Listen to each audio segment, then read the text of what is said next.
یو وخت محمد رسول الله د قریشو میلمه دی، هغو ډوډۍ ورته کړې ده.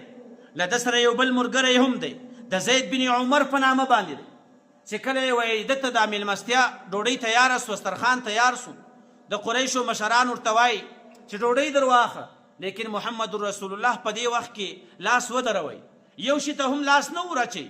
هغه عبدالله بن عمر ورته فرمایي هغه هم لاس وشي ته نه ورچي. هغه ورته وایي دا کوم شی چې تاسو حلال کړی دی دا مو د الله تعالی په نامه باندې نه دی حلال کړی، دا مې د لات او عزا په نامه باندې حلال کړی دی. نو کم حیوان کم پسه غویی چې د الله تعالی په نامه باندې نه وي هغه یا د پیر او د مورید په نامه وي.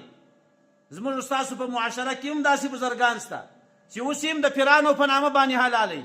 داسې سپین ږیري علما لیدلي دي چې د هغو زندګي ټوله په کعبه شریف کې تېره سوي. زموږ په کلیوالو کې یو کس ته یو سپین ږیری ده، تقریبا 40 کاله خو یې دورې تېر کړو په مکه شریفه کې. دی چې د کله دلته راورسېږي بیا پیر زین الدین هغه د کیسه د هغه زامن دي هغه ټګان دي سره هغو کسانو ته اوس هم دی 2 پسونه و نغدي روپۍ و کیسه دا ټول شان هغو ته وړي.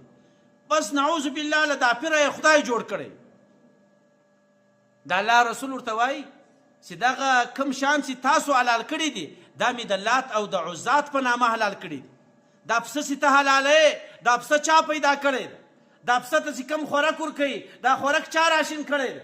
نو کم چا چې پسه پیدا کړی دی په کم شي باندې پسه مړیږي هغه کار څوک کوي؟ هغه الله تعالی کوي. نو د دغه ذبیحه به هم د الله تعالی په نامه باندې کېږي. نو محمد رسول الله ته د هغه کشف هم کېږي، هغې ډوډۍ ته بیا لاس نه دی وروړی. دا په داسې وخت کې چې هغه د جاهلیت زمانه ده، محمد رسول الله ته نبوت نه دی ورکول سوی. نو دا ټول خارق العادته کارونه دي چې په عادت کې تر اوسه پورې داسې نه دی پیښ سوی. نو الله تعالی دې موږ تاسو ته هم توفیق راکړي چې موږ تاسو د محمد رسول الله په نقش و قدم باندې زندگی تیره کړو.